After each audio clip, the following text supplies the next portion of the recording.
All right, we good to go. All right.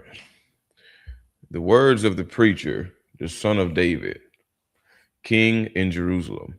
Vanity of vanities, saith the preacher. Vanity of vanities. All is vanity. You know what? I don't want to just go straight through just the reading.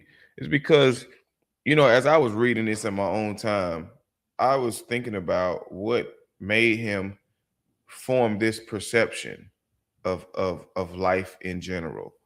Um, because basically the way that he's seeing life obviously is without the real touch of humanity and without the emotion. He's just looking at life uh in a general way, like a general overview of the things that are happening that are repetitious in life, and he's kind of taking the human touch out of it.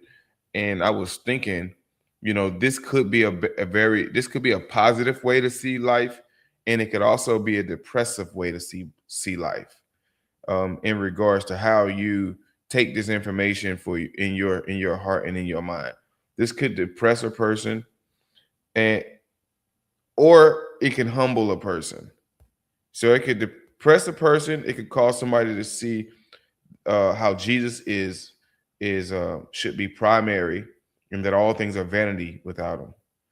And it also could humble you. And we'll see. Like the next line, it says, "What profit hath a man of all his labor which he taketh under the sun?" So he's saying all of the things that you concern yourself with, um, all the days of your life. Like, what's the true profit in all of the labor that's going on in your mind and that's going on in your hands, in his life? Like, what really can profit him? He said, "One generation passed away, and another generation cometh, but the earth abideth forever." So he's saying, okay, all of the issues that, or all of the labor, because that's his specific word is labor. He looking at all these things just like it's a bunch of labor, and in a sense, is very, very vain. So it's like, okay, one generation passed away and another generation coming. So it's like, yeah, your life is full of labor, and then you're gonna die, and then the next person gonna come, and his life gonna be full of labor, and he's gonna die, and his life the next it's gonna be an ongoing cycle. And this is truth. Um, but that's why I say it's all based on how a person sees it, because a person could see themselves as without value, um, in reading this. One generation passed away and another generation cometh, but the earth abideth forever. The sun also rises, and the sun goeth down and hastens to its place where it arose. Right? So he's saying, look, the sun is doing the same thing every day too. Sun rise, sun will go down. The wind goeth toward the south and turneth toward the north. It whirleth about continually, and the wind returneth again to his circuits.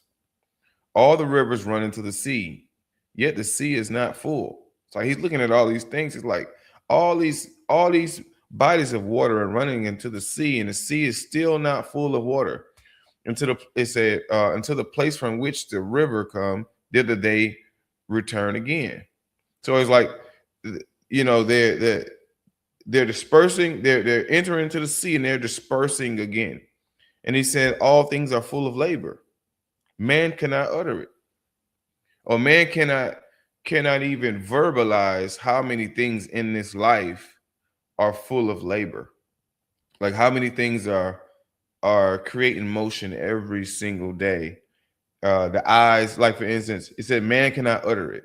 That means we can sit and talk about the things that are full of labor all day long, and we wouldn't come to an end of talking about it. You can say man in his thought processes, he's laboring to think. He's laboring to think. And why is he laboring so much to think? And he's going to close his eyes, and he's going to wake up tomorrow, and he's going to think some more. Then he's going to talk. And then he's going to form conclusions, and then he's going to have answers, and he's going to be without answers, and he's going to talk some more. And he's going to close his eyes. He's going to wake up in the morning. He's going to open his eyes. He's going to labor some more, and he's going to do this cycle over and over and over. And not only is man going to do this cycle over and over and over, the earth is going to do this cycle over and over and over. The sun is going to go down, it's going to rise. The wind is going to blow from the south to the north. The circle is going to blow all over the place, and it's going to be just labor all day long in some way. And he's saying, what is it all for? What is what is the purpose of it? It's like, so let he said, I'm kind of considering what's the purpose of man. What is all this labor worth? He says, um, it says in verse 8, all things are full of labor, man cannot utter it. The eye is not satisfied with seeing, nor the ear filled with hearing. So say your eyes, no matter what it sees, it's still not going to be satisfied. The eyes are never satisfied with seeing. It just has to see more. The ears yearn to hear more. The eyes always want to see more, right? It's never filled. It's like if a person just keep eating food and then the stomach is hungry again in a few hours. It's like, so what is all this about? Is there anything whereof it may be said, see, this is new? It had already been of old time, which was before us. So it's like, is there anything that can be discovered from by a man that he's going to say, hey, look, this is something new. Look, God has something hid in the earth. Nobody's found this. It said nothing new. So it's like, whatever you find, whatever things you achieve, some man before you achieved it. Some man achieved this thing before you that you may even call a treasure right now, but another man already has achieved it before.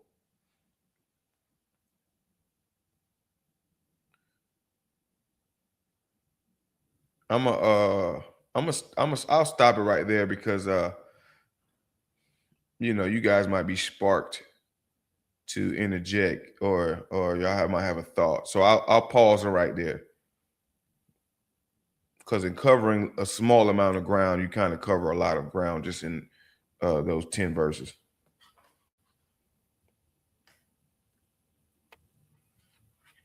Yeah, when I was um, when I was lost, I kind of had this revelation a few times. It's kind of like you recognize a pattern in your life, and it's kind of like constantly repetition, right? Go to work, come back home, eat, sleep. Go to work, come back home, eat, sleep, or whatever your pattern is, right? Mm-hmm. And eventually, you're just like, man, is this all there is? You know? And a lot of people, I believe, they call them like midlife crisis or quarter life crisis, or they call it um, depression or anxiety. And it's, if you don't seek God, the demons will overwhelm you. And that's why people go into these radical, things like addictions, or blow a bunch of money, trying to seek to fill that bottomless hole, right?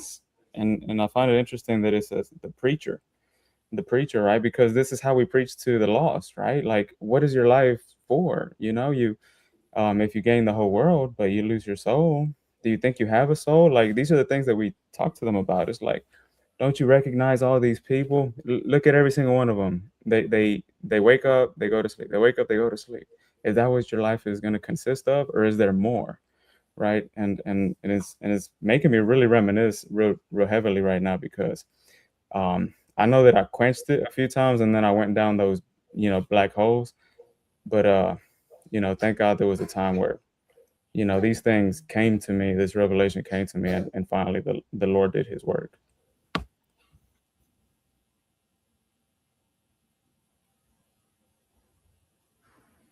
Yeah, thinking about thinking about this, it will drive the natural man, even the Christian man, to say, what is the purpose of all this? What's the purpose of all this? Because like you say, you'll get to a point in life where, before salvation, some people don't think like that until after they gain knowledge of God. But they'll say, man, my life is just a pattern, man. I'm just tired of working every day. Or some people just work all the time and then go to sleep, get back up and work, and they say, man, They get tired of it, and they say, "Man, I know it got to be more than life than this.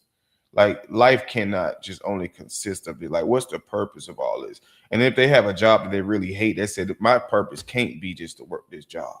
Humans always equate purpose to work. Whatever they're working, whatever they're identifying, the identity is appended to their job a lot of times. So I know my purpose is better than this job. So yeah, I think not everybody comes to the end of an answer for it, but a lot of people come to this place where they start to question because they see the cycle of life, basically.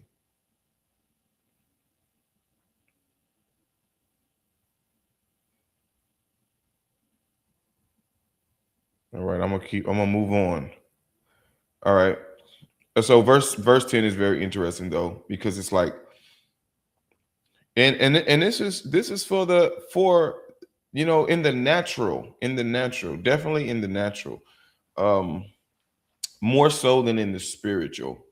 And I'll explain why I say that. So in the natural, if you go somewhere and you go dig and you find diamonds, men have found diamonds before, or if you go into the ocean and you see some type of ocean creature, men have discovered things and done things. And there's been wealthy men that have achieved a lot. And with that amount of money, they've been able to buy houses and buy islands and almost get anything that could make their heart content or whatever their heart would desire. So people have achieved the things that most of us in the physical are trying to achieve. Somebody's already done these things before, right? Now, I say this truth is more in the physical than the spiritual, and I'm saying that because the things that I can perceive that a man can gain that are new uh, are hidden by the Lord. So I believe the Lord does have things that are hidden that He'll show in His time that men could say, "Wow, Lord, you doing that too?" Or you doing this too? Or so I think the Lord can hide things, but um in the world to come, I would say, in the world to come. But in this physical world, the cycles of life happen every day, and there's nothing new. There is no remembrance of former things, neither shall there be any remembrance of the things that are to come with those that shall come after. So in this, I think he's saying, because if I take it at face value, right, I'll say, well, this is a false statement, Solomon. You know, because Tupac died, right? We remember Tupac. Martin Luther King died. We remember Martin Luther King. Abraham Lincoln died. We remember the things, and those things were former things, right? And according to their lives, they did certain things that we remember about their lives. So, in that sense, I would say, well, this is a false statement, Solomon. So I would have to take it as for the most part, the things that are done in the past are forgotten about. People move beyond them, um, and especially like in the average life, people are forgotten about. You know, and the people that could be the ones to remember them one day, they'll be forgotten about. So I can take it in that sense. What do you guys say about that? Verse 11.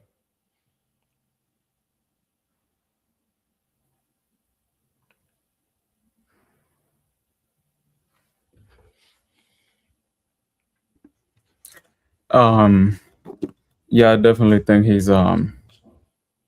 he's writing in a tone of to encourage despair, to see this life as you know something desperate. Um, and well, it's called like wisdom literature, but I believe it's also poetry. So whenever we write poetry, we often stress a point, or we exaggerate a point, or we paint it as vivid as can be. Taking people emotionally through a ride. I do believe part of that is why he said it that way, even though he would probably, intellectually like even debate his own point. Yeah, yeah. I think in cases like this, right?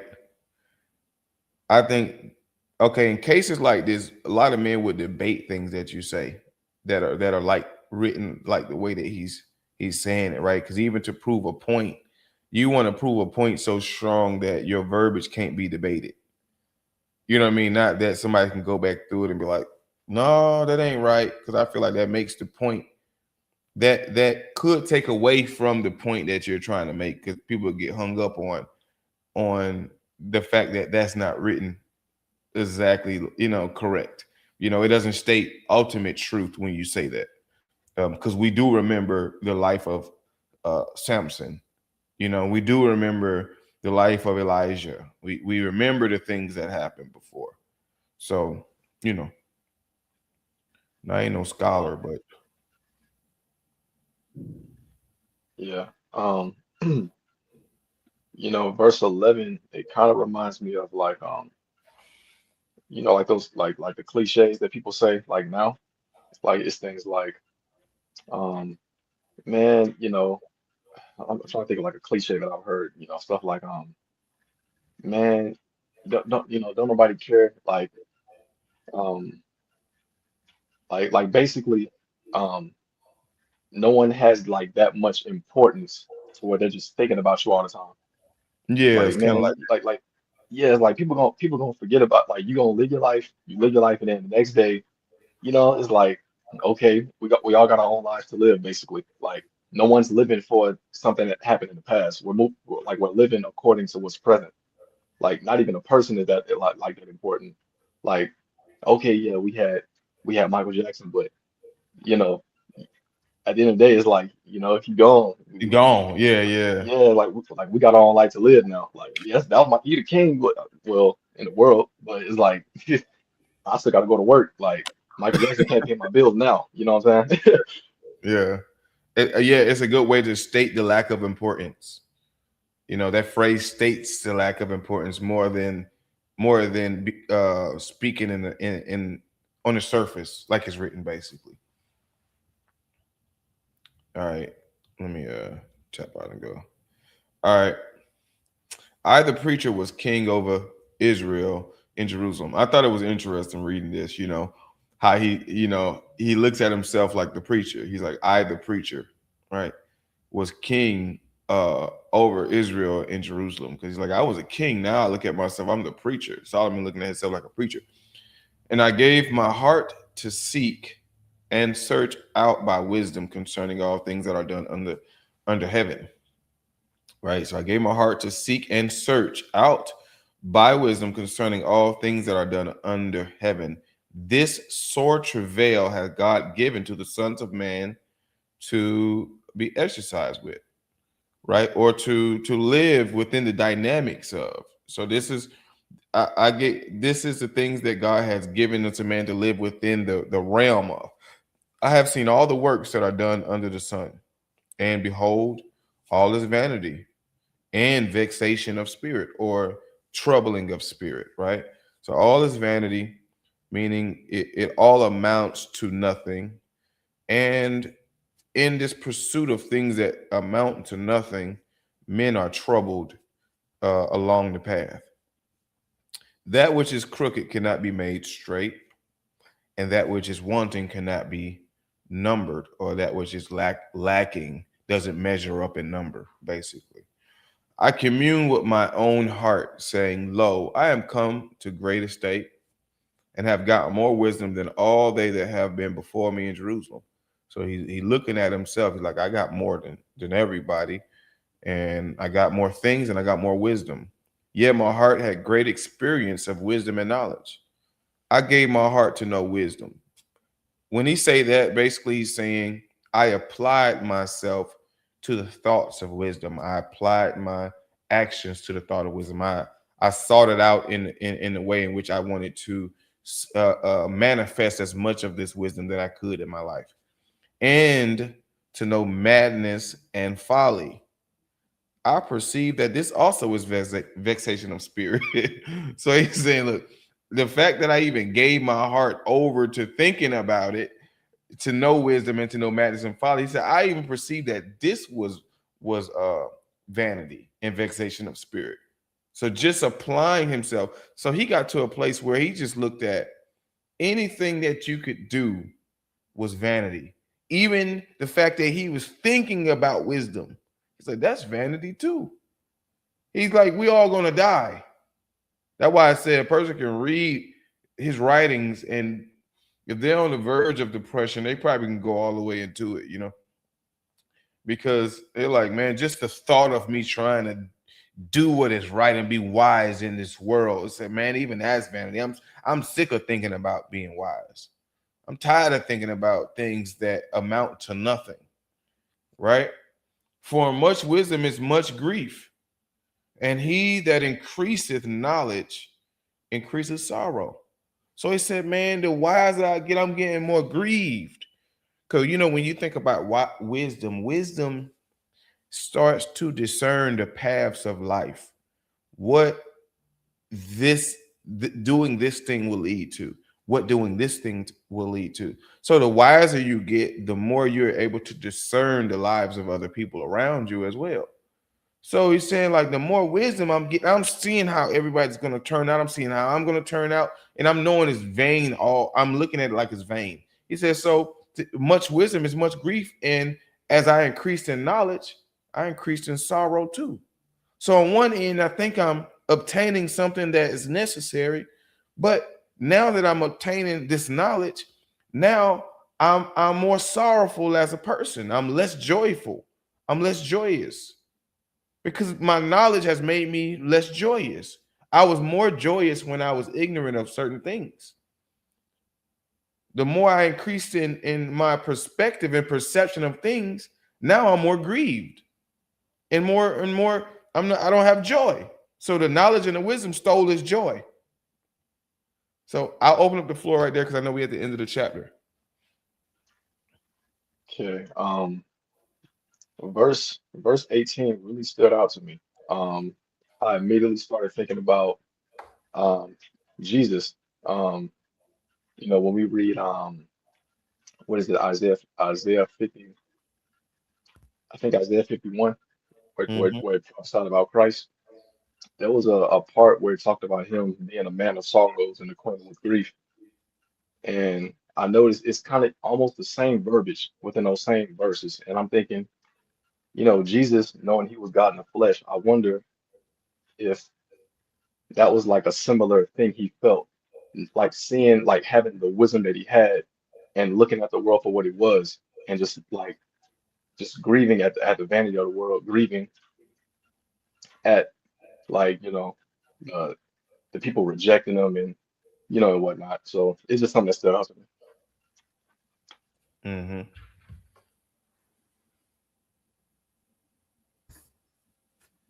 A lot of poor men think like, man, if I just had position, if I just had money, if I just had fame, if I just had more IQ, even if I just had more IQ, you could keep all the other stuff. The more IQ could give me all the other things. Like that pursuit, you might think that is going to satisfy. And it's that point over and over. Like you think that this life satisfies. It's repetition. It's a circle. It's an endless circle. And then he's like, you think position is going to satisfy? You think wisdom is going to satisfy? Fame, fortune is going to satisfy?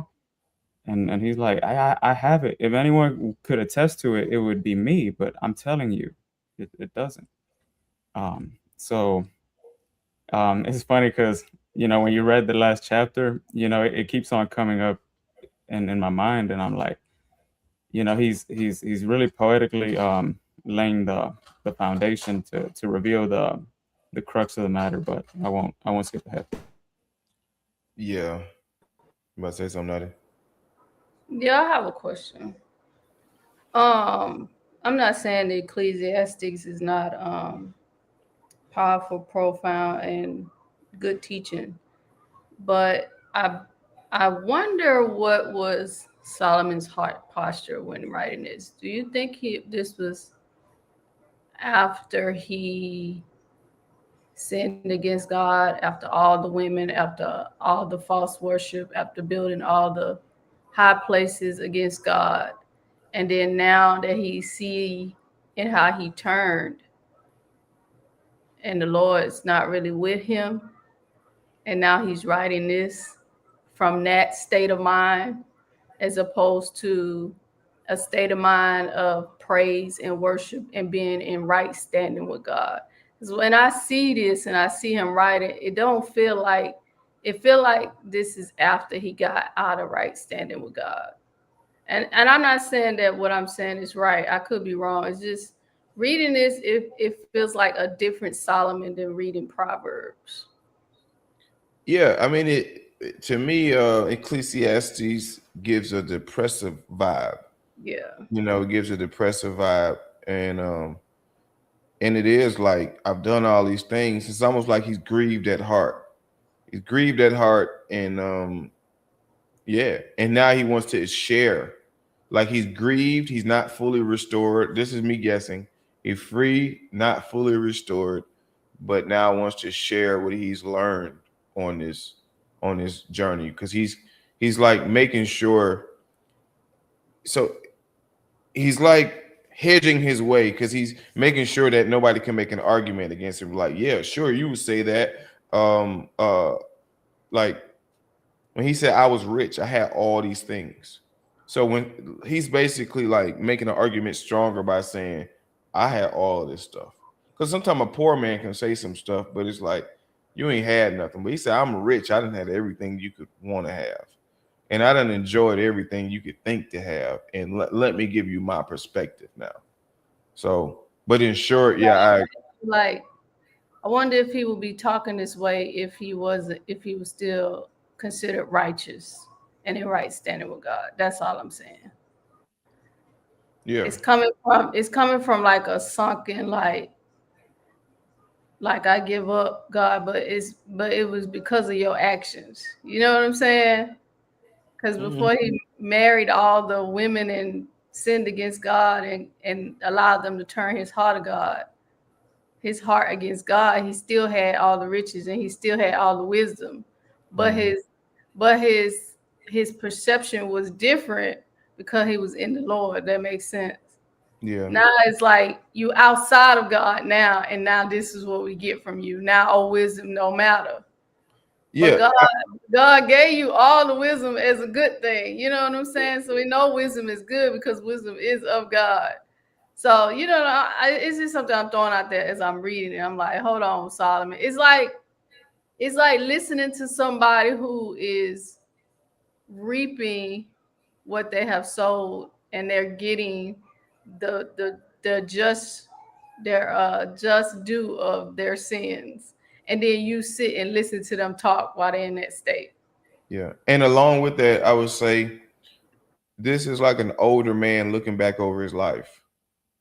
Like an older man looking back over all he's achieved through his youthful stages of vigor and ambition to achieve this, to do this, the desire to want to, like how you are in your youth. Like, you want to achieve these things and do these things, and you're sacrificing things, and you might be sinning to do some of these things.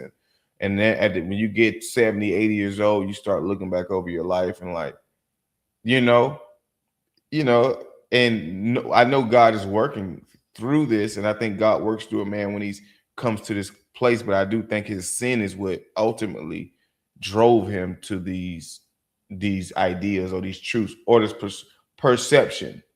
You know what I mean? So, yeah, I agree. All right, let me see.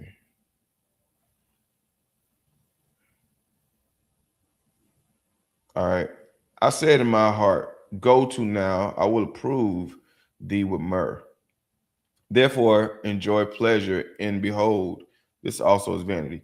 When you really think about this, like when I was reading this, I was like, man, Solomon was communing with his heart, and he was like more making up his mind with it himself, like communing with himself about, I'm gonna do this, but I didn't hear him like getting with God with any of these ideas.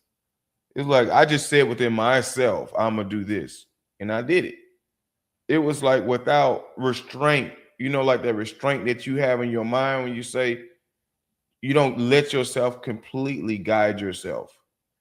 You're like more God-centered in your heart, where you want to make sure what I'm about to get into, like God is involved or he's approving. But from when I'm hearing him speak, he was just sure of himself within himself without without him looking to God's approval or anything. He was just like figuring life out on his own, basically. That's what it sounds like, I said in my heart, go to now. I will prove thee with myrrh. Therefore enjoy pleasure, and behold, this is also vanity. So he said, like, myrrh is like just pleasure. It's just, I'm gonna find pleasure. I said of laughter, it is mad, and of myrrh, what doeth it? Or what is it for? What is good smelling myrrh for? What am I putting colognes on for? What am I bathing in this for? What am I said? What is this for? And who is it for? I said of laughter, it is mad. Like what is laughter? I sought in my heart to give myself into wine, yet acquainting mine heart with wisdom, and to lay hold on folly till I might see what was that good for the sons of men. So hold on, let me just pause at that comma. All right, let's look at all of the gumbo he got going on. I sought in my heart to give myself to wine. Okay, so he's making these declarations within himself. All right, I'm gonna start drinking some wine, and yet acquainting my heart with wisdom. I'm gonna do that too, and lay hold on folly. Like, we got to find what is your definition of folly. I'm gonna do some foolishness too. So I'm gonna have some wisdom, and I'm gonna have some foolishness. And you would say within yourself, how is you saying you're gonna do both of these in your mind? How are you saying you're gonna lead your life like this in this type of gumbo in your mind? Because you would say to give yourself over to folly wouldn't be wise. But he's saying, I say I'm gonna do all of these, and it really don't make sense. Till I might see what was that good for the sons of men, which they should do under the heaven all the days of their life. So it's almost like a portion of his life. I'm giving it to wisdom. I'm gonna see if this is a good path. Then I'm gonna give myself over to folly. I'm gonna see if this is a good path. I'm gonna give myself over to wine. I'm gonna see if this is a good path, so I can understand what is a good thing for men to do in their life. Like, what's the best thing? I made me great works. I builded me houses. I planted me vineyards. All right, so he built houses. That's what a lot of people want to do. They want to get to the place where they can build some houses. They want some houses, some property, some real estate, right? Then he planted me vineyards, where he's creating his own wine. I made me gardens and orchards, and I planted trees in them of all kind of fruits. I mean, now it's so beautiful. He can just go pick him, get him an apple, get him an orange when he want to, get him a pear when he want to on his own property. I made me pools of water to water therewith the wood that bringeth forth trees. I got me servants and maidens, and had servants born in my house. That's a different type of money. When you start having servants born in your house.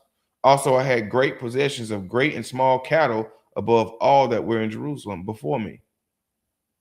I gathered me also silver and gold, and the peculiar treasure of kings and of the provinces. I got me men singers and women singers, and the delights of the sons of men, as musical instruments, and that of all sorts. All right, let's pause right there. Now, do you remember when the Lord told Samuel to tell the children of Israel what would happen to them when they would get a king? He said that the king is going to make your children to be his servants, and he's going to take your cattle, and he's going to do X, Y, and Z. He's going to tax you and do all of these things, right? And the people was happy, and he's going to take your land for himself and for his servants. And the people happily said, yeah, Lord, we'll do that. So this is like a manifestation of those things being done as well. Like Solomon, look how wise and how rich Solomon had gotten. He wouldn't have been able to get that without some of the aid of the people and their things. He was just able to multiply it. He was able to be wise with it, so he was able to multiply it. And by his wisdom, he came into that prosperity. Okay.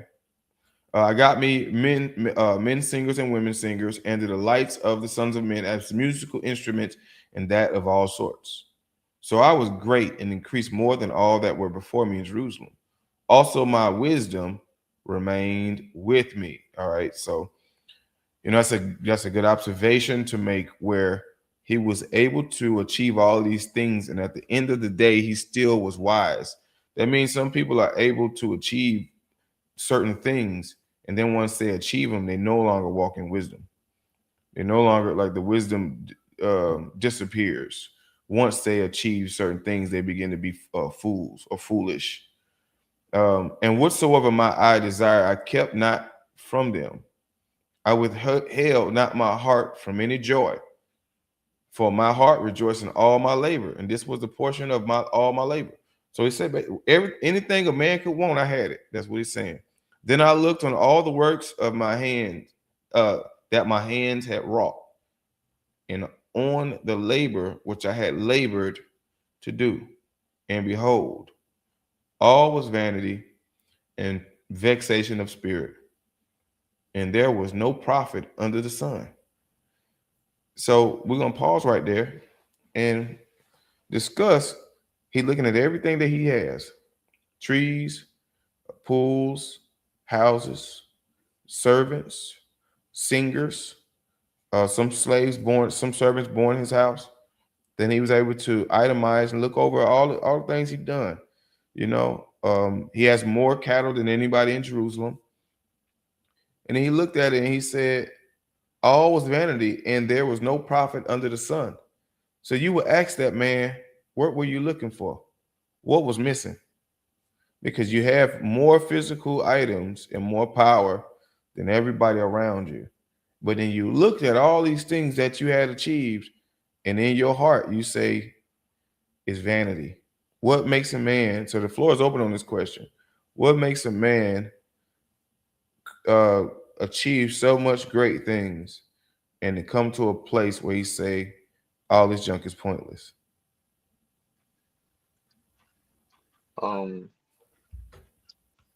I think it's when a, when you begin to put your uh affections in those things. Like, when we look at this list of stuff that he did, these are like it's like most of this stuff is like materialistic, like, materialistic things that a person can like easily like lust after or like to covet after.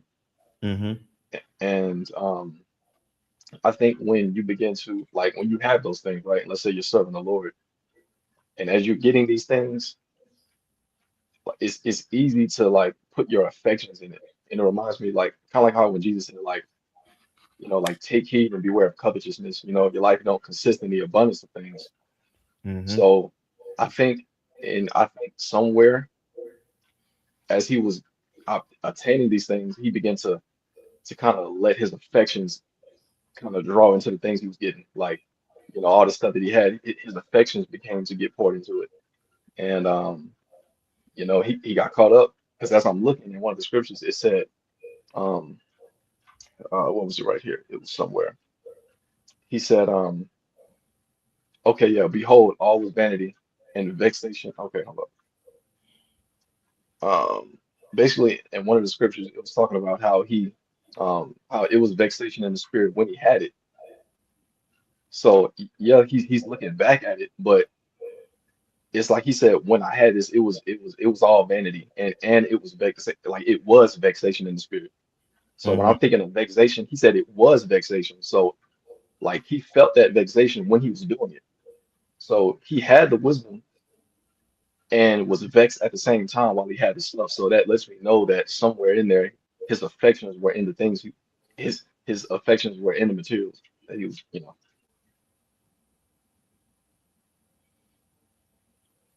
And just to add to what you're saying, the floor's still open. I know he had all those things and he found pleasure in those things. I know he went through a stage where those things that he's now looking at like that, he found pleasure in them things. He was picking tree. He found pleasure in designing it, in picking fruit off the trees, in having servants serve him, and having women, having all of the he found a lot of pleasure in it. So he had no moments when he was finding pleasure. And at some point, that pleasure no longer satisfied him. You know what I mean? So we know it had to be vexing at times. There was things in it that was troubling, but he found much pleasure in those things. Because that's the only thing a man is going to give himself over to is that, if he can fulfill all his desires, which that's what he was doing those things where he knew would bring him pleasure. Or he figured would bring him some level of pleasure, But then at something triggered where he say, man, all this is no profit. All this is in vain. All this is just nothing. Like something triggered.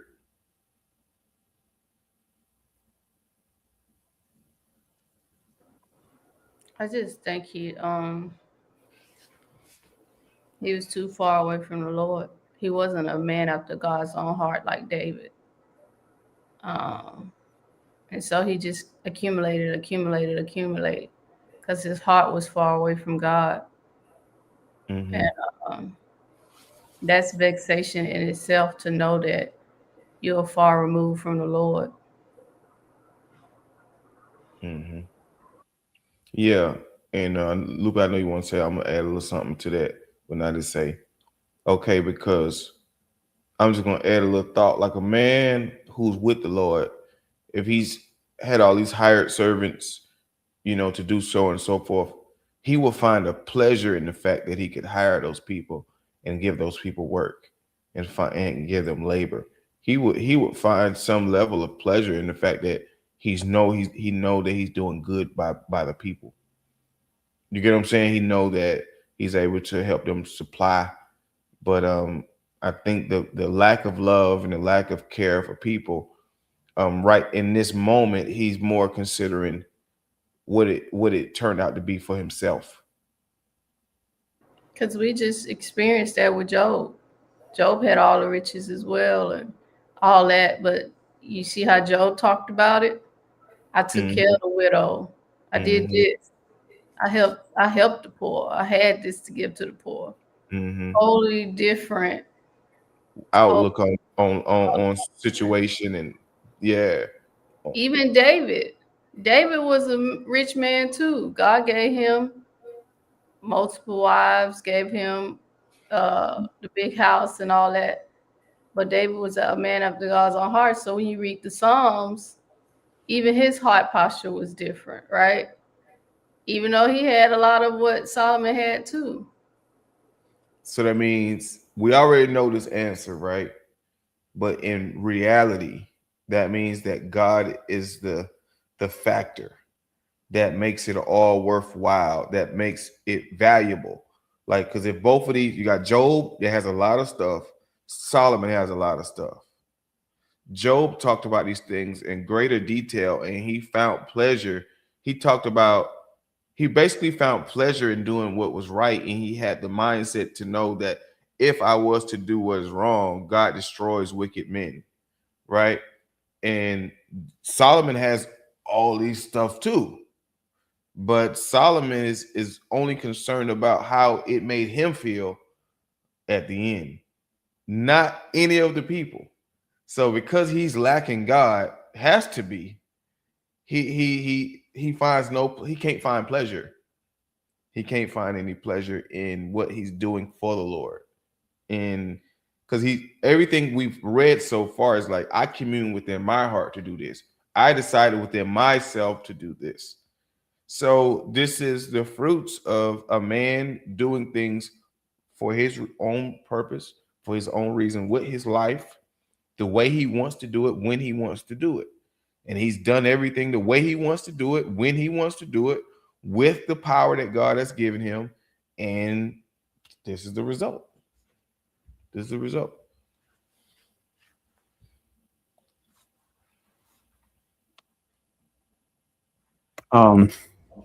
Yeah, I like this book. I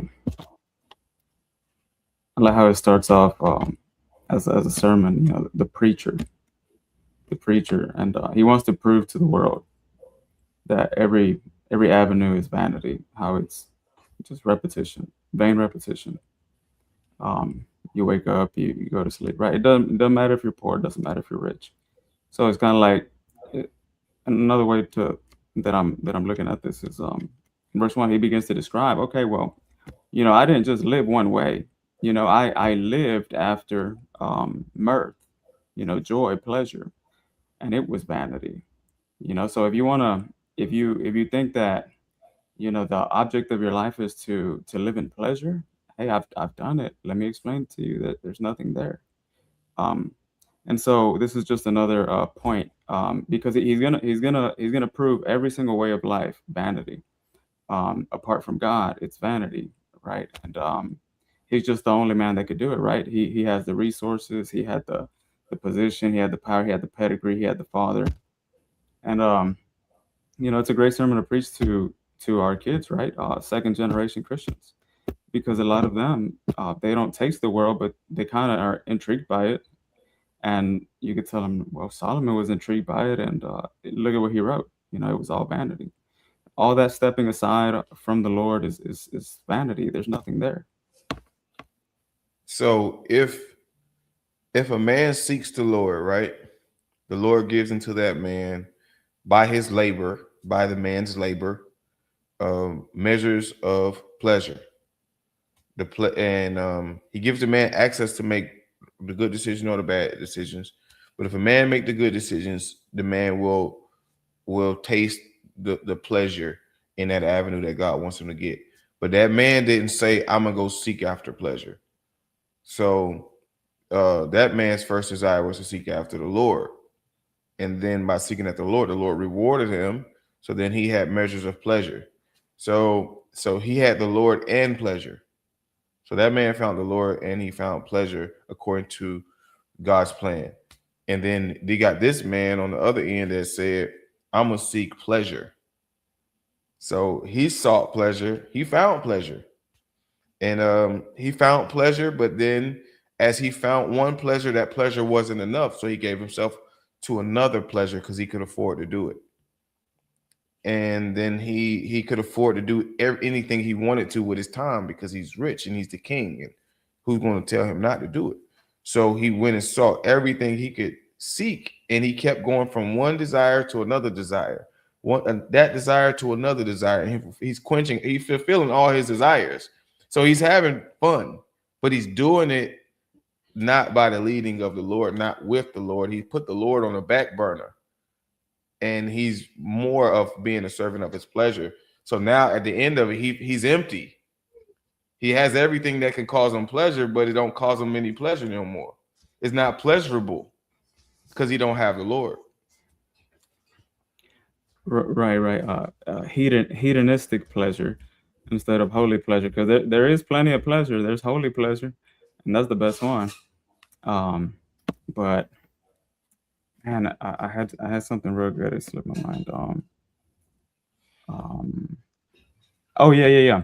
So when he speaks about folly, we also have to distinguish. There's many kinds of. I mean, there's many types of wisdom. I believe the wisdom that he kept, because he said, "I kept wisdom; it remained with me. I sought out folly, but I also had wisdom, and it did not leave me." So in the Book of Kings, it describes how Solomon had wisdom in all kind of herbs and medicine and trees. He had all kind of wisdom of animals and seasons and times and weather patterns and stuff like that. Like that's the wisdom that he kept. Like I never took that from him. But the wisdom that we usually think about is the one that keeps you holy. But that's Yeah. the one that fled. Yeah. I don't think he was talking about the wisdom of the fear of God type wisdom. And I think that's what you're saying. Like, no, he didn't have the fear of God type wisdom. He had wisdom on how to make things move and shake. He had wisdom on who to be with, who not to be with. On, you know what I'm saying, but not the fear of God type of wisdom. All right, where were we at? Oh yeah, Mark, can I add one more thing? Yeah, go ahead. Yeah, I was just getting ideas as y'all was talking. But just a real short one. Basically like what these two chapters remind me of, it it just reminds me of when Jesus was given the parable of the sower. You know that one person when he said one of them he hears the word, but then the cares of the world come and choke the word. And it's like that reminds me of like when a person like let's say today a person can have the wisdom, he can hear the word, he might even like rejoice when he heard it. He can memorize the scriptures, but then if you take the word, which I believe is the modern day wisdom as well, and you start to put your put your cares into the things of the world, then it's kind of like you're letting the cares of the world choke the what's important, Hmm. and you eventually come to that place where it's like, man, this is all vanity. Like, what is the cares of the world to the wisdom, to the you know to the real true wisdom. So yeah, that's it. Yeah, and in a sense, it's like he remained level of he retained a level of consciousness, meaning he was able to experience all that and write about it and express it and articulate it, right? So because we say God gave him wisdom, right? Scripture says that, right? But then you start looking, you be like, man, where the fear of God that's in the wisdom at? We see he had wisdom to do all these things, but then we like, where the fear of God at though? So it was like God gave him wisdom, but he still had the ability as a man so imagine a man having the gift of wisdom, right?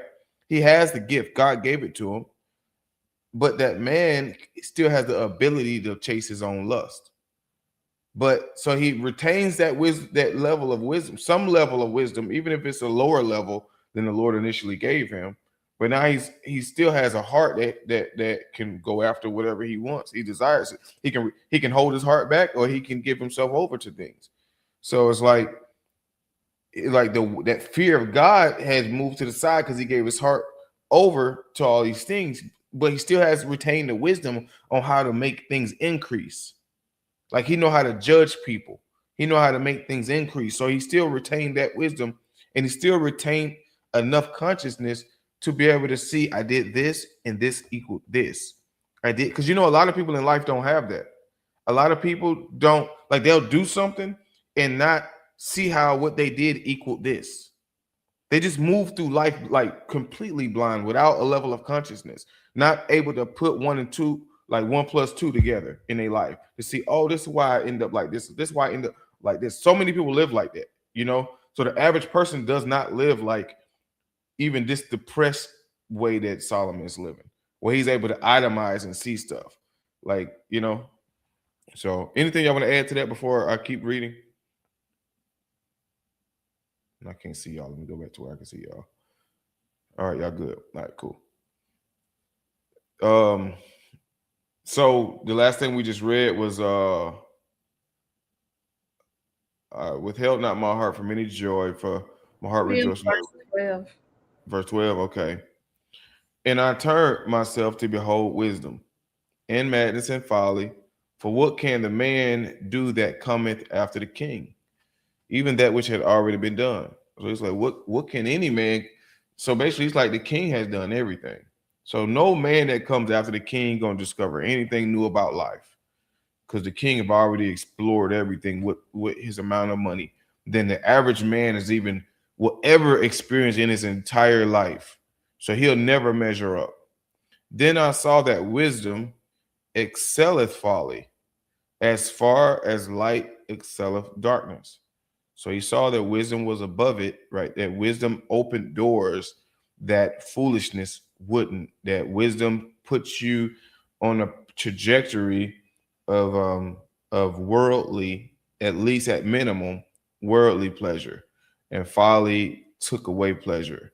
As far as light excelleth darkness, the wise man's eyes are in his head, but the fool walketh in darkness.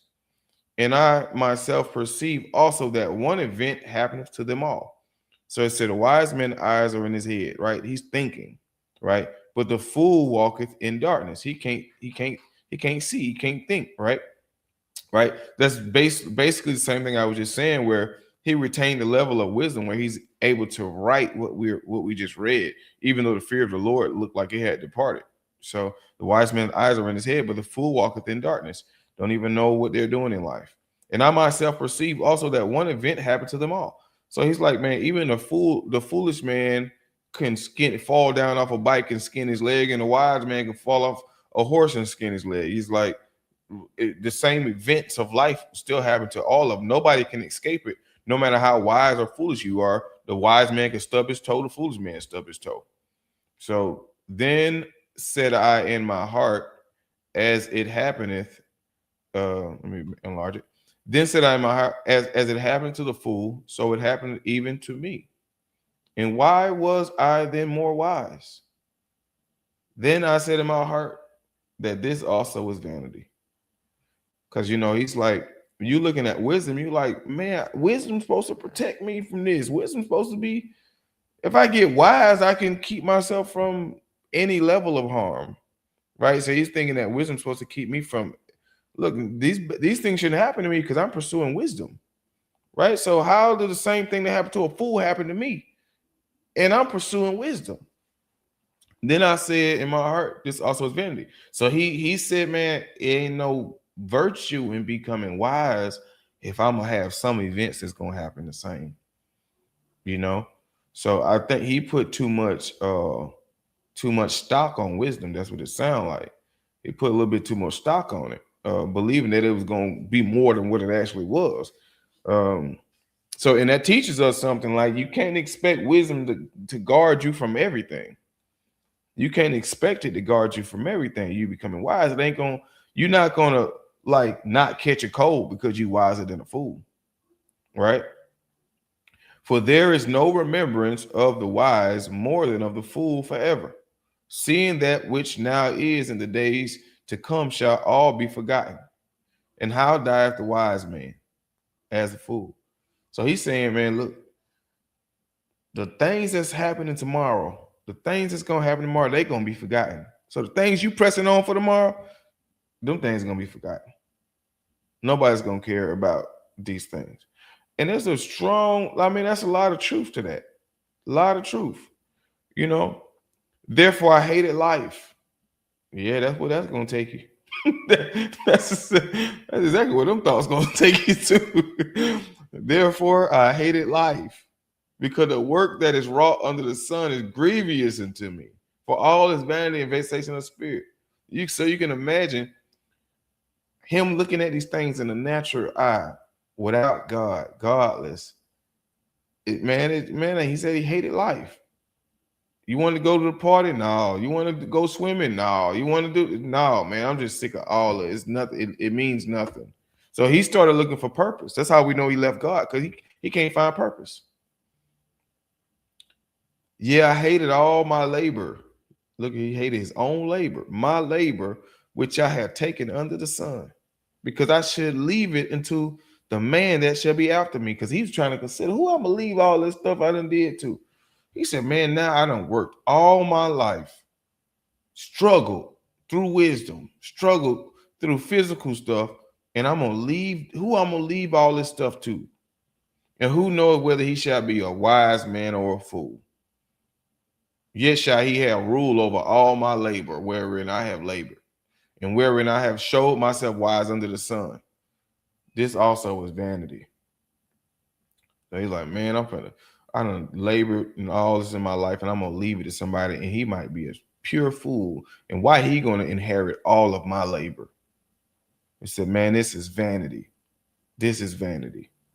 Therefore I went about to cause my heart to despair of all the labor which I took under the sun. He just started hating it. He started hating it because he's looking at it like he's almost, he's looking at it like he at the end of his life. And he's like, man, he was over there started cutting trees down, knocking trees down. I don't want to leave this stuff to nobody. Right? I'd rather destroy it than to leave it to somebody, and I don't even know who it's going to. For there is a man whose labor is in wisdom, and in knowledge. And I'll pause right there before I go there, just in case you guys want to add something there. Yeah. Yeah. That last part was it was just kind of funny to me. Like I'm just getting more and more like convinced that I know we already pretty much came to the conclusion that Solomon wasn't in right stance with the Lord. He could have been because as I'm like reading it, like he has this attitude towards things that are good. You know what I mean? Like like like this is like the vanity about like you said, like leaving an inheritance or something like that, right? Like these things are good. Like he's saying vanity to things that we should take joy in, you know, like things that we would take joy in leaving an inheritance or laboring so that the next man can be blessed by it. Like that's something we look forward to. I think even the scripture says that a man, I think he even spoke this in Proverbs that a man he leaves an inheritance for his children. Like these Mm. are things we're trying to accomplish as saints, but he's looking at it like, man, it's vanity. Like so that just lets me know like his posture like his attitude towards it. It couldn't have been, you Mhm. know, he couldn't have been at that place where he was just like zealot, like it had to be from a place of like, man, I put my heart too much into this to the point where I don't even it's vanity now, you know. So Yeah, and the only thing that protects us, let's say you labored, you did all these stuff, and you know you got to leave it to somebody. And in your mind, you might think they might be a fool. It could be your son, it could be your daughter. You might be like, they might be a fool. But the only thing that protects your heart is that it's love. And that come from God. You say, well, at least I set them up the best I can. That's the only thing that protects your heart from being grieved. It be like, it's just love. At least I did all I can do for them, and I hope they do right with it. But he didn't even have that. That was gone like that. Because if that love is not there, that's what you got. Exactly how he talking.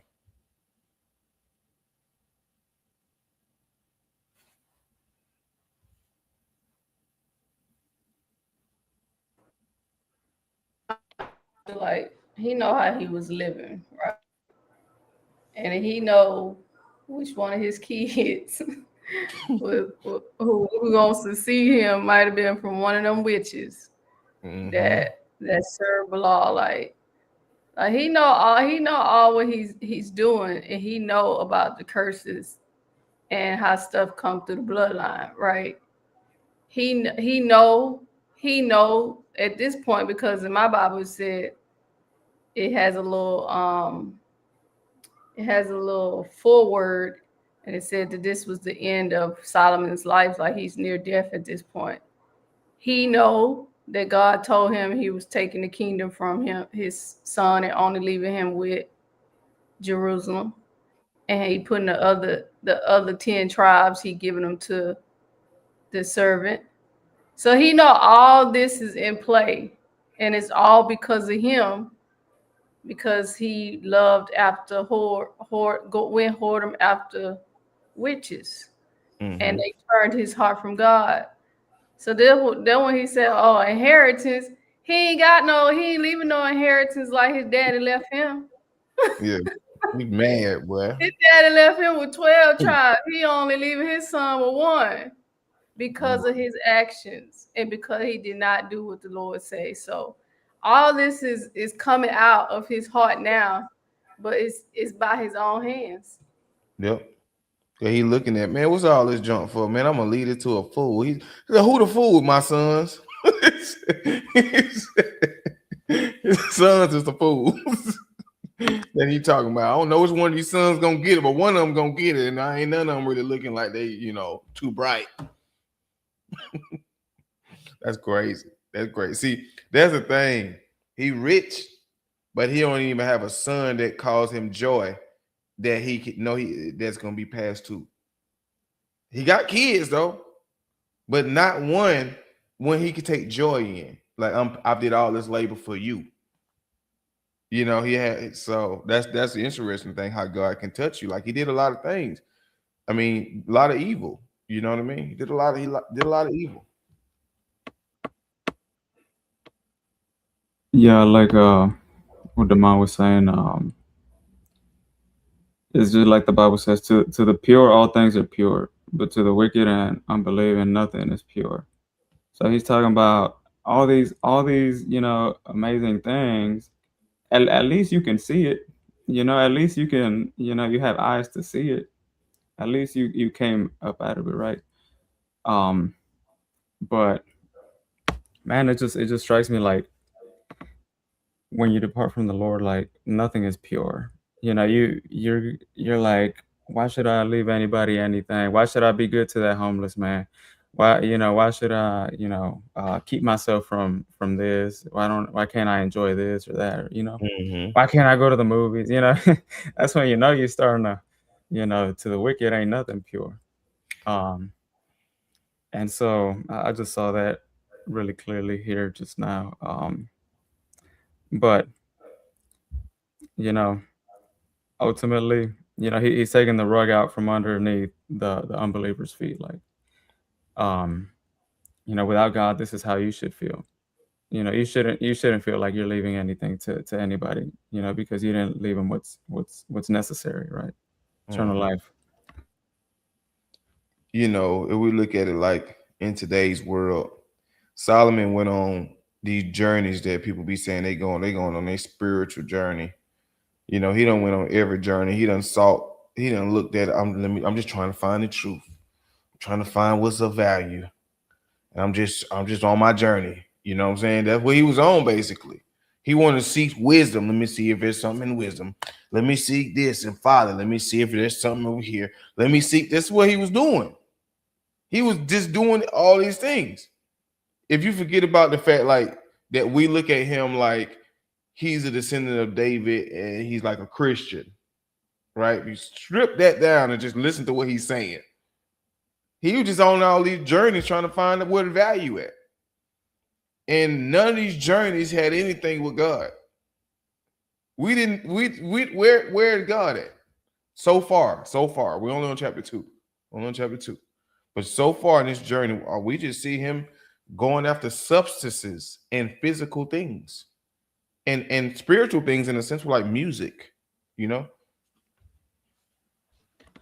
I don't want to stay here much longer, or whatever. But it strikes me that, for example, David, he was a man after God's own heart, right? But his children fell into a bunch of sin, right?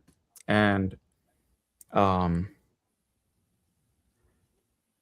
really, I believe that's a little bit of evidence for why it's best to be a one husband and one wife, because specifically like Solomon, or there was another son that the Bible says that David never corrected, because he was busy being king. He had too many kids. So, usually servants or rich people leave them to schoolmasters, and the schoolmaster is supposed to bring them up. And if the rich parent recognized them, he'll be like, okay, well, I could see all the attributes of you, and therefore, I'll leave you this lottage or whatever. But Solomon had so many wives and so many children. He's like, I haven't had time to pour into any of them, and I've been so busy building all this nonsense. And so, of course, he's gonna say, I don't have a wise inheritor, because I didn't look at life that way. I didn't think about these things. Mm-hmm. Yeah, very interesting, man. Because you would say, man, you wasn't a good daddy, Solomon. A really good daddy, man. You gave yourself over to you. From the outside, I'm saying the outside, we would say, man, you was selfish, man. Like from what we were reading, you're like, man, you was a selfish man. You was all about yourself. You didn't care about the singers that you employed. You didn't care about nobody. You just talking about what you had. But even though he's driving home his point, he is driving home his point. So it is to show what he had and to show people the redundancy of it, and that that it doesn't equate to anything at the end of the day. He just has to land the plane and show us what does mean something at the end of the day, like what is of value. All right, and I don't want to get on a side quest, but that boxer that we always talk to out there on Discovery Green? Yeah. He's like, oh, I want to see the world. I want to try this culture. I want to try this religion, that religion. And we're like, bro, like that's nonsense, man. Just start with Christ and you'll see. Yeah, you're wasting your time. You're going all the way. You're sitting here talking to Christians who have the truth, and then you want to go all the way around the world just to come back here, waste all that time, waste all that effort and energy and years just to come back here, and now you got to detox from all the other foolishness you done put in your spirit and that you done taught yourself, you know. So, all right, let's move on.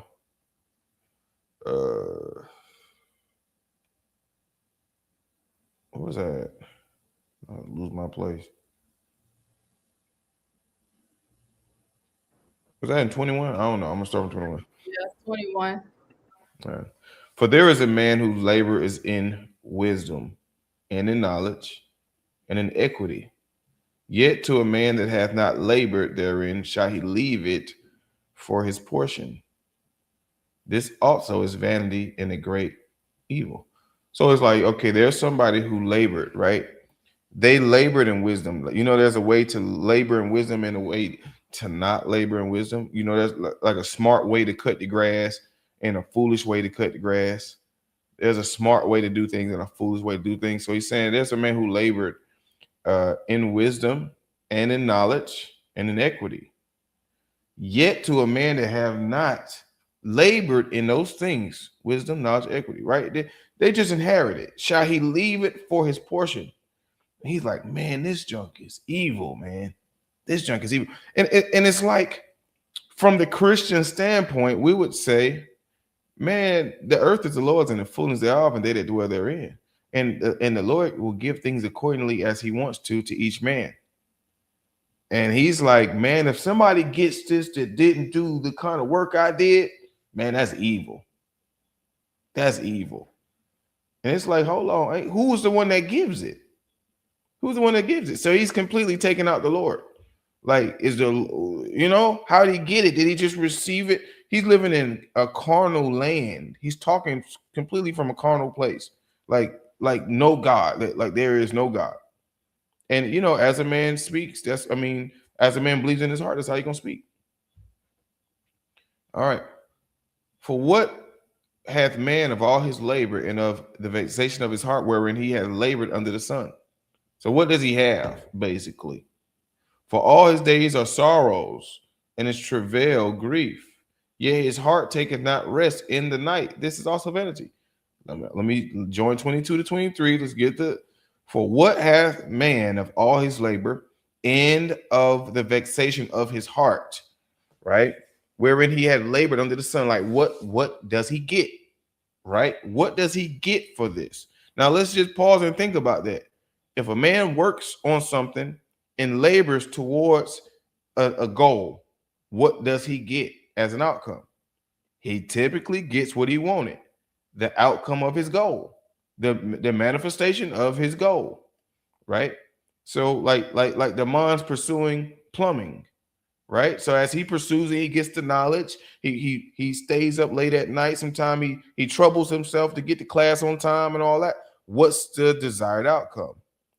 That he becomes a certified plumber, right? So that's what man gets for what he wants. But he's saying, for what does a man have of his labor and of the vexation of his heart, wherein he had labored under the sun?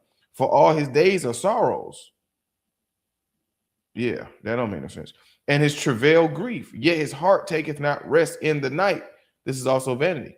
So it's like, okay, this man has a hard life. He's grieved all day and he can't get no sleep. He said, even at nighttime when he's supposed to be able to sleep, he can't get no sleep. This is also vanity. There is nothing better for a man than that he should eat and drink, and that he should make his soul enjoy good in his labor. This also I saw that it was from the hand of God. All right, so there is nothing better for a man than that he should eat and drink, and that he should make his soul enjoy good in his labor. This also I saw. So as looking from the outside, this is what I perceived, that it was from the hand of God. So that man will find pleasure, basically. For who can eat, or who else can hasten here unto more than I? Who can do more than me? For God giveth to a man that is good in his sight wisdom and knowledge and joy. But to the sinner he giveth travail to gather and to heap up, that he may give to him that is good before God. This also is vanity and vexation of spirit. Sheesh. We'll pause right there. Solomon's saying a lot of stuff we'll be refuting. If we met Solomon downtown or something, we'll be like disputing with him. We'll be arguing. I won't be on board with Solomon. Right. I think we're diving so deep into it that we end up looking at it like, man, this is wrong. But it's a sermon to the lost man that's pursuing these things or has intentions to pursue these things. So I just have to keep reminding myself of that, because he is saying things that the Christian sees it the complete opposite, and it's because we have Christ, and that's the whole point of his despair. The tone of despair is that the lost man would feel the despair, fall into the despair, and cry out to God.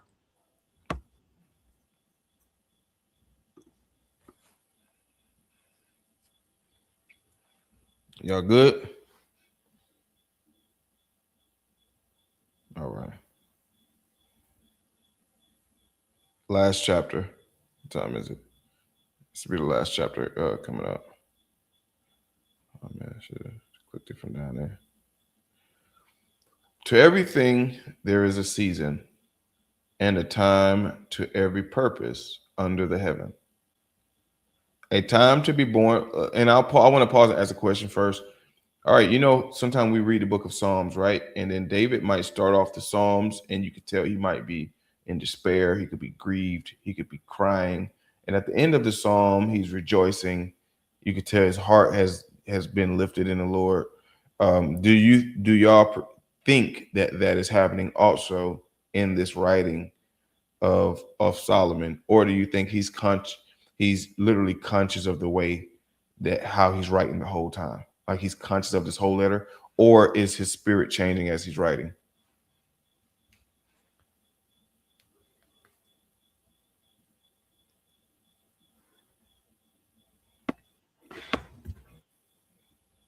I couldn't say that as he's writing it, he's being delivered. Although I've experienced that, as you write, or you express yourself to God, you experience deliverance, and like, he takes you through that.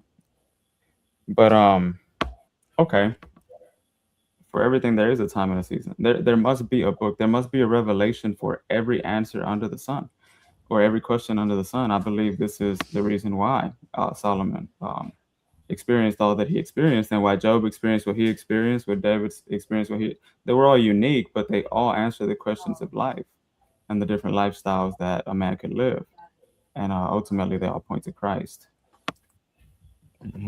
What say ye, Damon?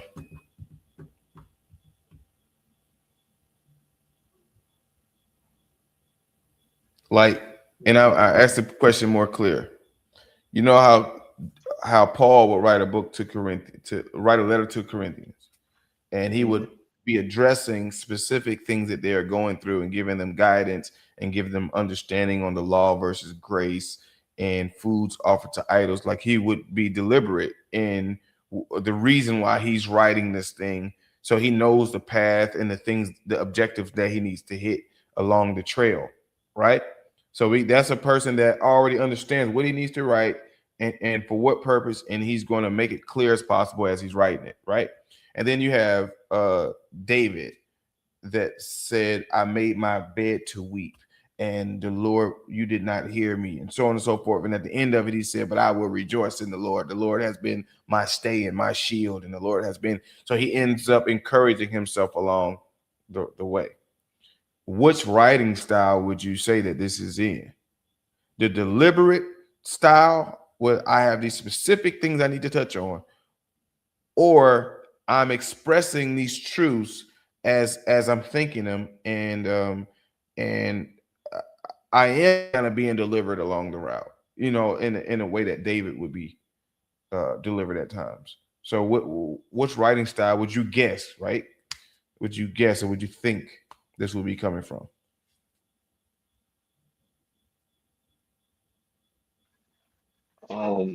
I think this is more of the first one. Like this is more of a deliberate. I would liken this one probably to more so of Paul.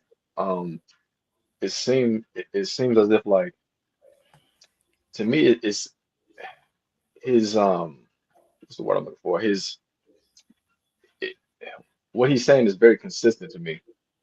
Um, what I see is almost like he's pretty much stayed consistent throughout all the writings, but like towards the end, it's like he kind of came to a deeper conclusion. Like he came to a deeper like it's almost like he kind of summed it up. Like he basically just explained everything like vanity, vanity, vanity, vanity. And then he comes down and says, okay, like who did all this more than me? And then he comes down with a conclusion, like boom. Isn't And then that like he interesting just though? How he yeah, just landed the plane. He didn't even smooth land. He just like crash landed the plane right there. yeah. It's like he just summed it up. And then it's almost like it almost seemed like his wit like he almost want to say he kind of came to himself and that last verse, like it almost reminds me of like verse 26 almost reminds me of a proverb.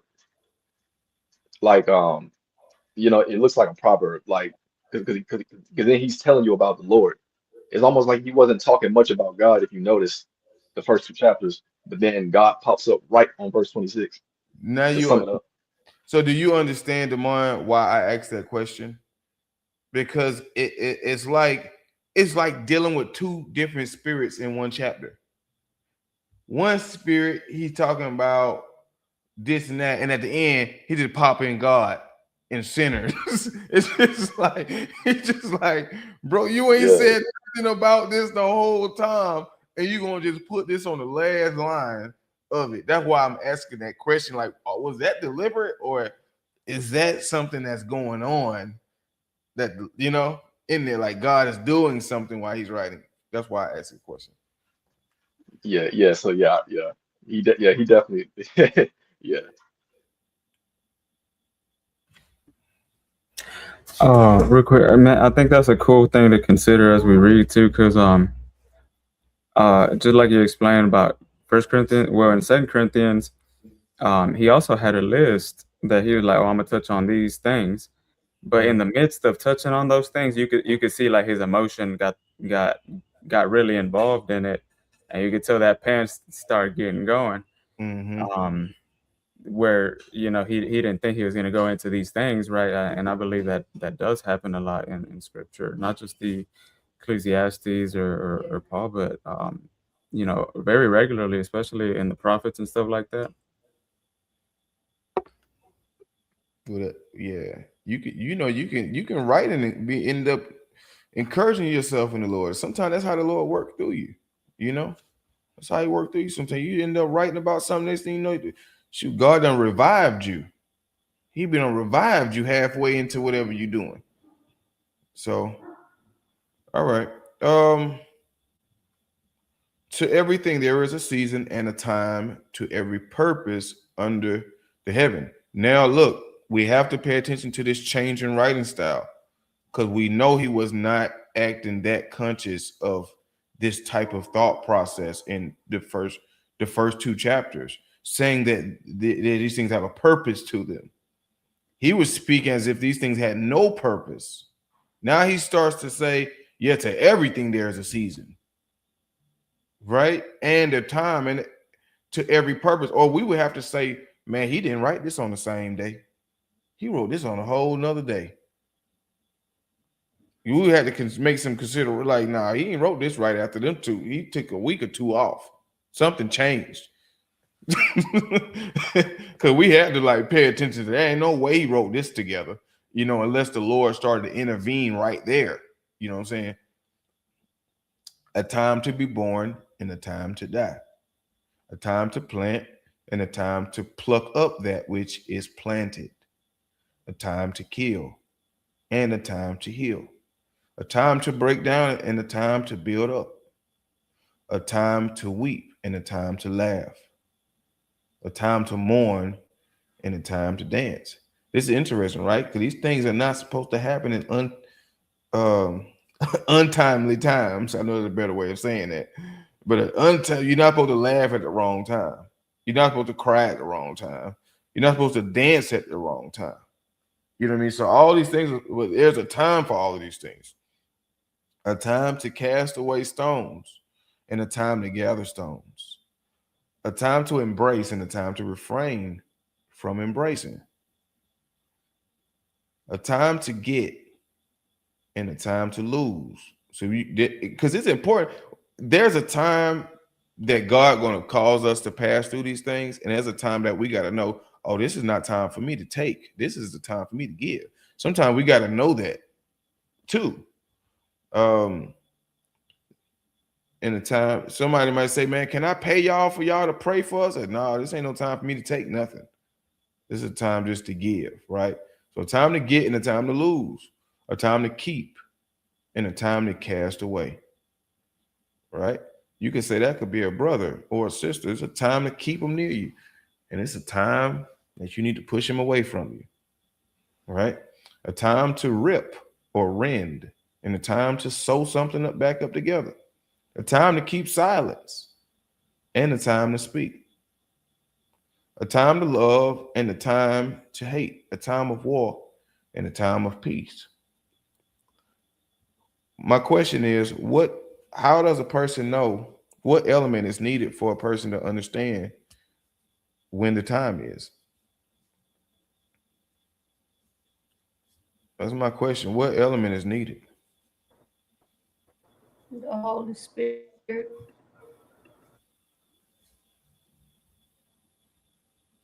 Okay. I would say communion with the Holy Spirit and experiences.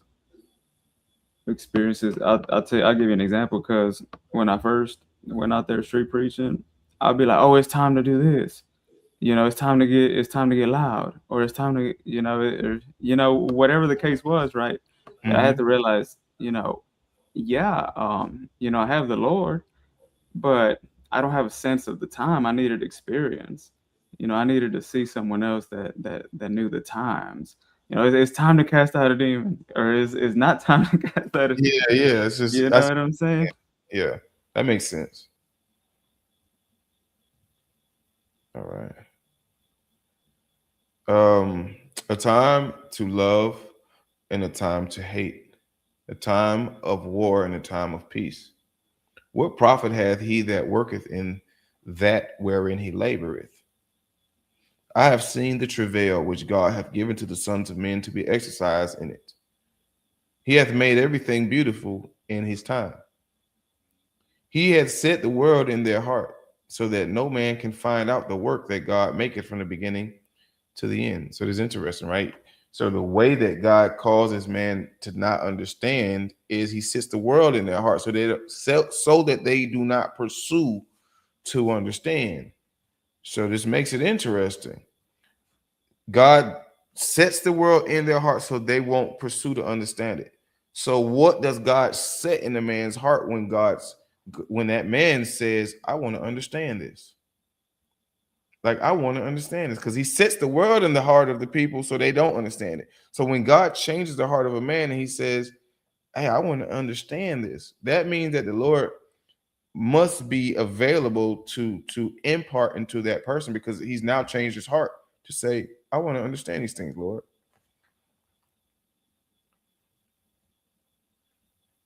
Let me see. I know that there is no good in them, but for a man, I know that there is no good in them but for a man to rejoice and to do good in his life.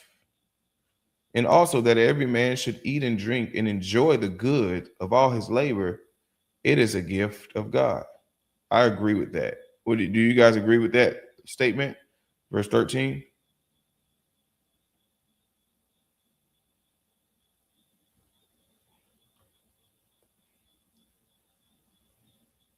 For a man, yeah, for a man to every man should eat and drink and enjoy the good of all his labor. It is a gift of God because you would say, man, if you labor and you gather and you do things and then God makes a way for you not to be able to enjoy what you've done.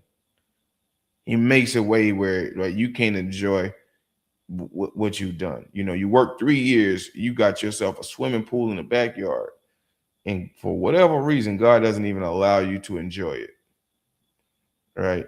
So you work hard and you labor to buy some land, and then God doesn't even let you enjoy walking through the land for whatever reason, however He chooses to do so. So yeah, I think it's a blessing that God allows you to enjoy the things that He brings into your life as increase.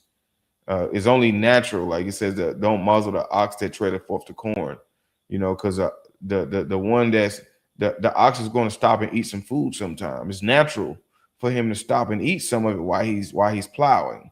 That's a natural thing. So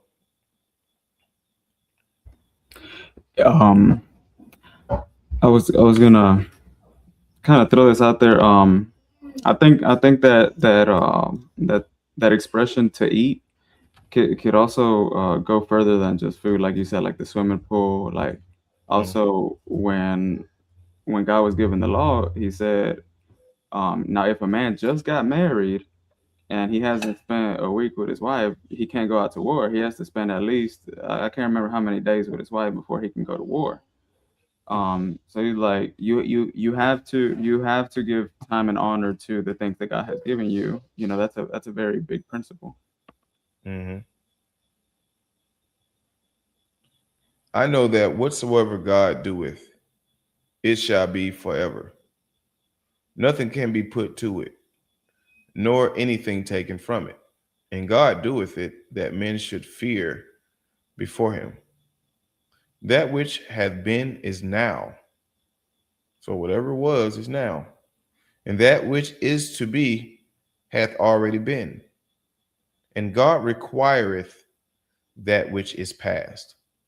And moreover, I saw under the sun the place of judgment, or that I'll finish reading it, but I saw the place of judgment, that wickedness was there, and a place of righteousness, that iniquity was there, right? So in the place of judgment where there is supposed to be just rewards given to those who are righteous, and rewards given to those who are wicked.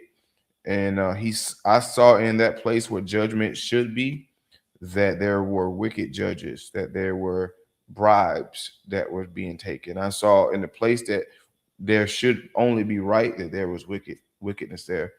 And the place of righteousness, that iniquity was there.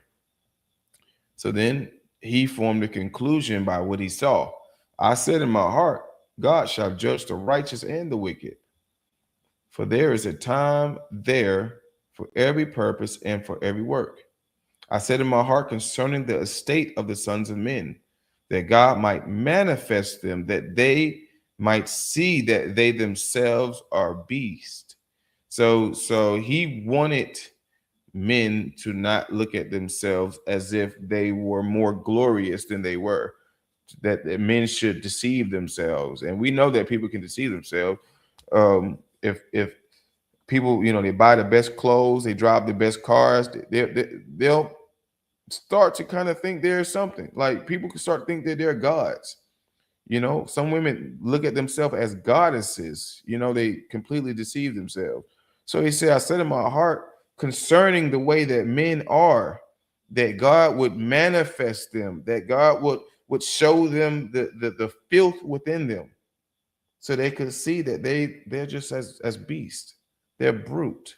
So if you could convince men of these things, then men will see that they need God. So if God allowed wickedness to pour out of men, then men could see that they need God. So he want God to convince men, and God does try to convince men and women, but it doesn't mean that they're all convinced. For that which befalleth the sons of men befalleth beast.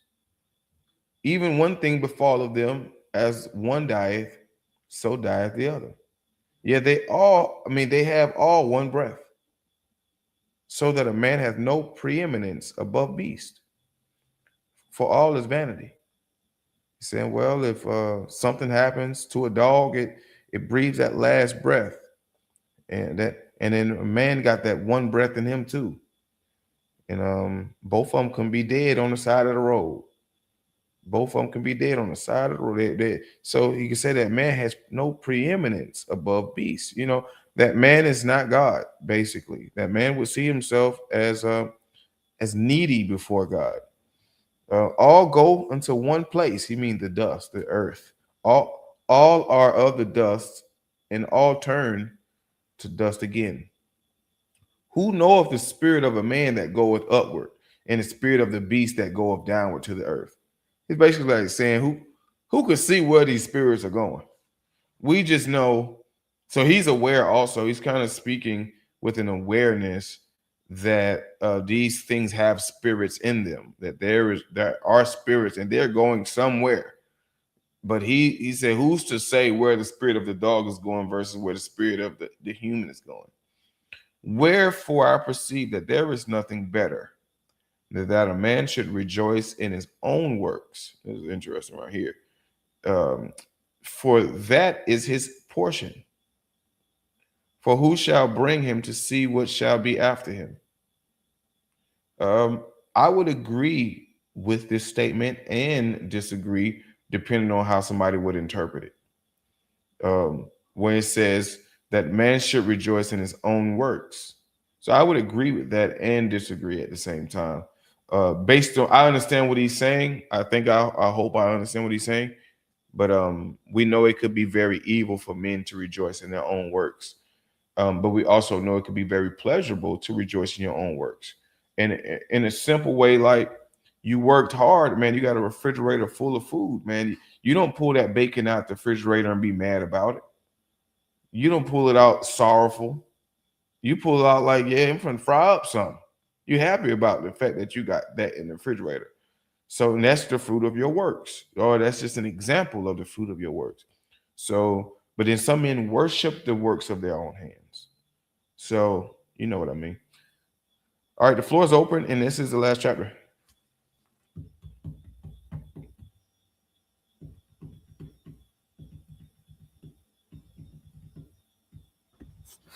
Yeah, it's pretty awesome shift, you know.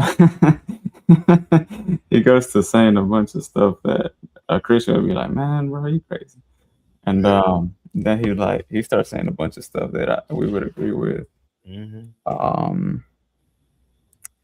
And it's kind of like, okay, in a lot of ways, I think he had that moment, that repentance with God, and then he's like, I have to set out to express this to the world because the world needs to hear this message. And so he writes, you know, foolishly and then wisely as well. As far as the man and the beast, you know, it says in the book of Revelation, at the very end, it says, for outside of the city, that is the city of God, are the dogs, you know, the beasts, which a dog represents a lost man. So over here, he's talking about, behold, you know, at the gate where there should be righteousness, where the judges should be judging righteously, I saw wickedness. And where there should be this and that, I saw the opposite, right? And then he says, then he brings up these beasts, right? So God is going to, you know, reward the sinner according to his ways, and those that trusted in God, right? He's going to reward them according to another way. So when it says the spirit of man, I've always like wanted to really go slowly through this book so I can understand what that truly means. Spirit of man goes upward, spirit of beast goes downward, because a lot of foolish people, you know, butcher that verse and go kind of weird ways with it. But I believe that the spirit of man that goes upward, that represents the saved man, and then the spirit of beast that goes downward, that represents the dog that is without the city, and he goes down to destruction. But he basically, he wasn't saying that statement as a fact. He was like, who knows where it's going? He's like, who's to say that the spirit of man is going up, and who's to say that the spirit of man is going down? That's what he said in that kind of sense. Not declaring either one to be true, you know. But yeah, would you guys say that, like in my mind, as I'm reading this, I'm like, yeah, it completely took a shift. Completely took a shift. And I'm not sure that was deliberate. I'm not sure he tried to make that shift. You know, I'm thinking that just happened by the grace of God. That shift happened. But I don't look like, I don't think that was a planned shift.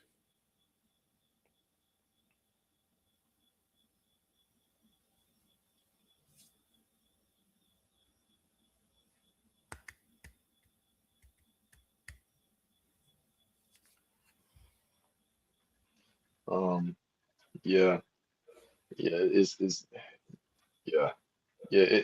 It was definitely a shift for sure.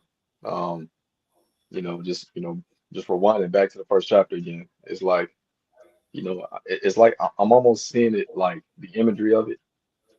You know how like kind of like how Lupe said, like you start off like the preacher. You know what I mean? Like I almost see it.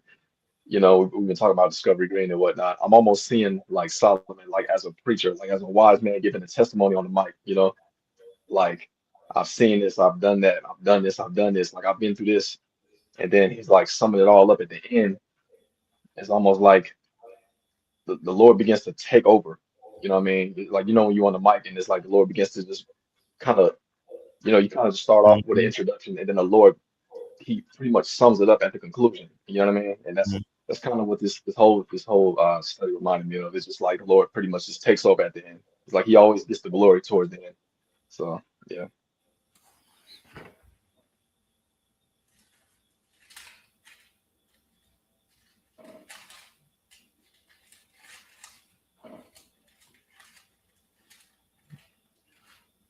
Okay.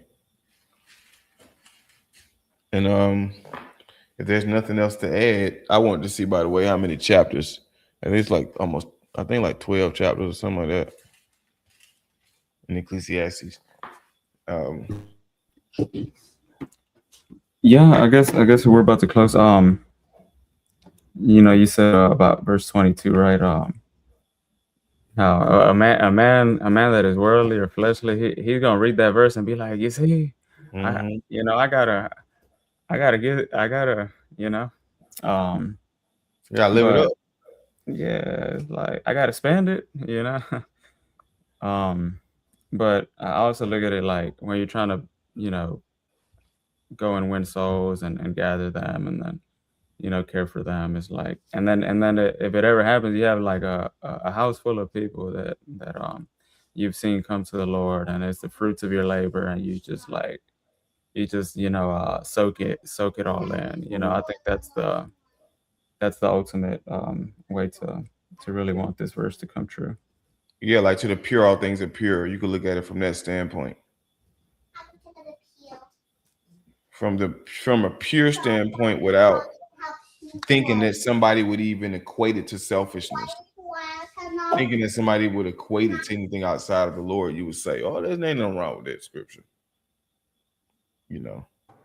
You can also tie it to when Paul was talking to the Christians, basically telling them that they are really blessed to be able to see the things of the Lord. Because you remember, I think it's in Galatians or it might be Hebrews.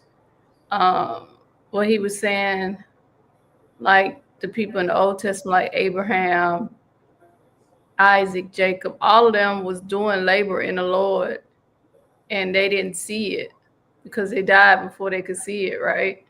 Mm-hmm. They didn't see the thing. They didn't see the things that the Lord was telling them was going to happen. And they all died in faith. But Mm-hmm. as Christians, we see it because we have the Holy Spirit and because Christ died. So you could look at it in that aspect where if the Lord allows you to see the blessings and the fruits of the labor that He bestowed upon you, it's nothing better. You think if Abraham didn't want to see the multiple how his kids multiplied and see them as the sun, see the sand and the stars in the sky, I'm sure he wanted to see that, but Mm-hmm. he still had faith. But if we're able, if by the grace of God, if we're able to see it, there's nothing better. So you can look at it from that aspect as well. Yeah. And to add, because I think that's good what you just added, from the standpoint of a man reaping what he sows. Like, you don't want to sow evil because you don't want to partake in what's going to happen to you for doing evil. Like, you don't want to live in the reality of what God is how he's going to chastise you for being evil. So, like, and he blesses you and causes you to have pleasure if you do good.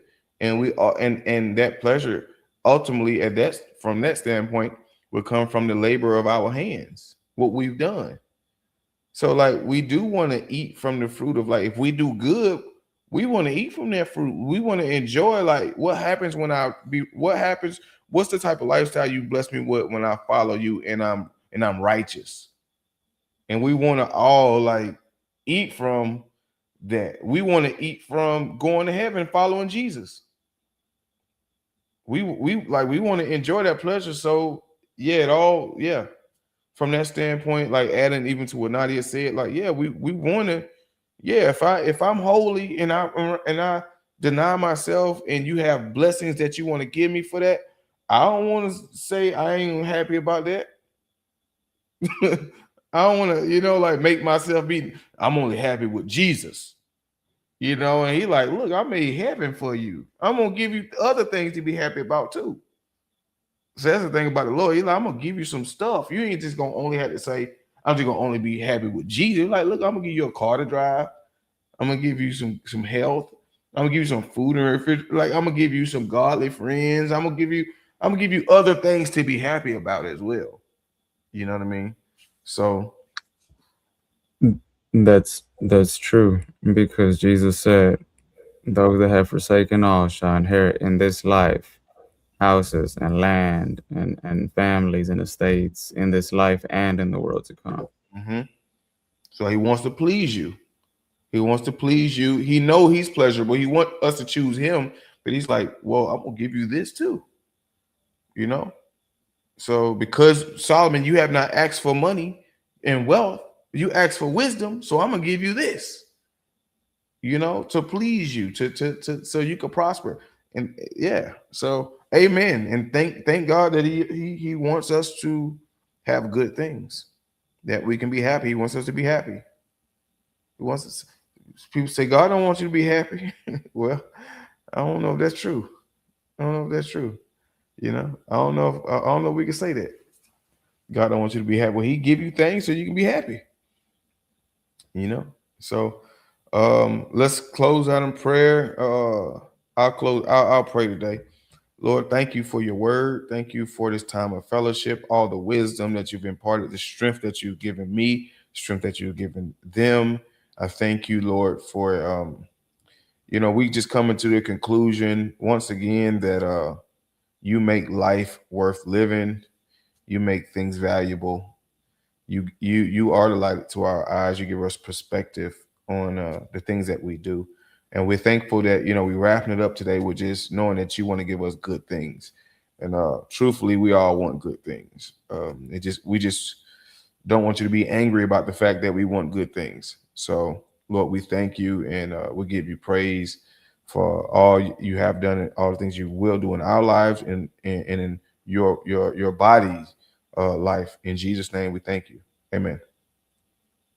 All right. God bless you. Good night. All right, no. Good night.